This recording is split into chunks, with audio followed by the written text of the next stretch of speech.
ভাই একটা মাসাতে তিনটা ফসল করা হয়েছে। হ্যাঁ, ৩ টে ফসল করা। প্রথমে কি করা হয়েছিল?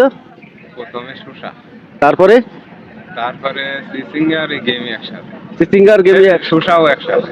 শশাও ছিল। হ্যাঁ, দেশি শসা থেকে। দেশি শশা, চিচিঙ্গা আর এই চাল কুমড়ার ডালি তিনটা একসাথে। একসাথে। এই চাল কুমড়া চিচিঙ্গা আগে ধরা শুরু হয়ে গেল, গেমি তো ধরতে সময় লাগে।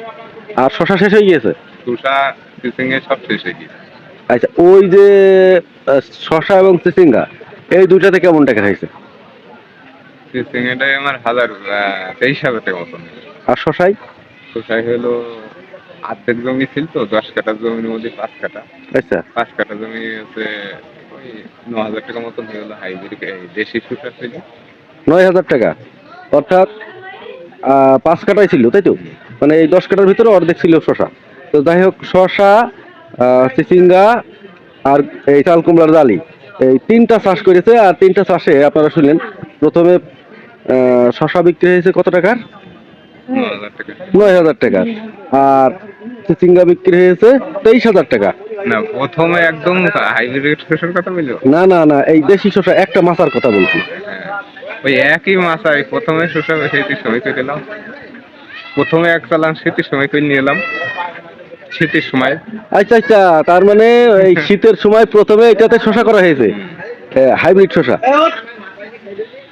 আর হাইব্রিড শশার পরে এখানে আবারও আছে লাগানো হয়েছে দেশি শশা, ওর ভেতরে লাগানো হয়েছে চিচিঙ্গা, তারপরে ওর ভেতরে আবার লাগানো হয়েছে গেমি একসাথে। এই গেমি অর্থাৎ চাল কুমড়ার ডালি। তার মানে একটা মাছাতে দুই শশা আর এই চাল কুমড়ার ডালি আর চিচিঙ্গা। তো প্রথম যখন শীতকালে শশা হয় ওই জমিতে, তো কতদিন ছিল ওই জমিতে শশা? মাস ৩ মতন। আচ্ছা, ওই ওই শশায় কি টাকা হয়েছিল? কত টাকা হয়েছিল? ৬৬,০০০ টাকা। ১০ কাঠাতে?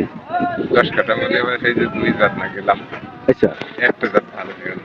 একটা জাত ভালো ছিল আর একটা খারাপ ছিল। অর্ধেক জমি অর্ধেক অর্ধেক যদি পুরা জমি এক জাতি ছিল থাকতো, তারপরে ১,০০,০০০ টাকার উপরে বিপদে। ও আচ্ছা, যাই হোক, তাও ওখানে হচ্ছে কয় টাকা হয়েছিল? ৬০,০০০, ৬৬। ৬৬,০০০। তো ১০ কাঠা জমি থেকে কৃষক প্রথমে শীতকালে শশা করে আয় করেছে ৬৬,০০০। আর দ্বিতীয়ত শশা করে ওখান থেকে আয় হয়েছে ৯,০০০। তারপরে তৃতীয়ত আবার ওই মাছাতেই দিয়েছিল চিচিঙ্গা। আর এই যে আপনারা দেখতে পাচ্ছেন পাশে চাল কুমড়া, এই চাল কুমড়া অলরেডি ১০,০০০ টাকার বিক্রি হয়ে গেছে। আর চিচিঙ্গা বিক্রি করেছে ২৩,০০০ টাকা। দর্শক, আপনারা শুনলেন এই কৃষক ১০ কাঠা জমি থেকে প্রথমে ৬৬,০০০ টাকার শশা বিক্রি করেছে, দ্বিতীয়ত আবারও শশা বিক্রি করেছে ৯,০০০ টাকা, তৃতীয়ত ওই জমি থেকেই আবার আয় করেছে চিচিঙ্গাতে ২৩,০০০ টাকা। আর চাল কুমড়ার ডালি অলরেডি ১০,০০০ টাকার বিক্রি হয়ে গেছে। সামনে আরো কত হাজার হতে পারে? ৩ মাসে ৩০,০০০ টাকা, তাই তো? দাম বেশি হলে পারে আরো বেশি হবে, কিন্তু দাম এখন যেহেতু একটু কম, তো এই জমি থেকে অলরেডি এই কৃষক ১০ কাঠা জমি থেকে আপনার আয় করে ফেলেছে ৬৬ প্লাস ২৩, ৬৬ প্লাস ২৩ অর্থাৎ ৮৯, ৯৯ হচ্ছে না, কত? ৬৬ প্লাস ২৩, ৮৯, ৮৯ প্লাস ৯,০০০ অর্থাৎ ৯৮।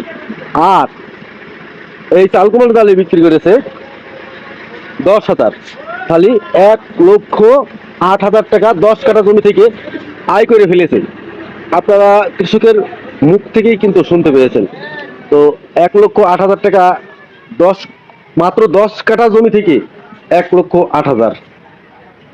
এখনো সামনে আছে ৩ মাস। আর এই ৩ মাসে যদি চাল কুমড়ার ডালির দাম একটু কমও হয়, তাও সে এখান থেকে ৩০,০০০ টাকা ইনকাম করবে বলে আমাদেরকে জানিয়েছে। দর্শক, আপনারাও যদি একটা জমিতে একের পর এক পরিকল্পিতভাবে ফসল চাষ করতে পারেন, তাহলে আপনারাও লাভবান হবেন। দর্শক, আপনাদের আমি একজন উদ্যোক্তার গল্প আপনাদের মাঝে শেয়ার করলাম। কেমন লাগলো ভিডিওটা জানাবেন। সবাই ভালো থাকবেন, সুস্থ থাকবেন। দেখা হবে পরবর্তী ভিডিওতে। আসসালামু আলাইকুম।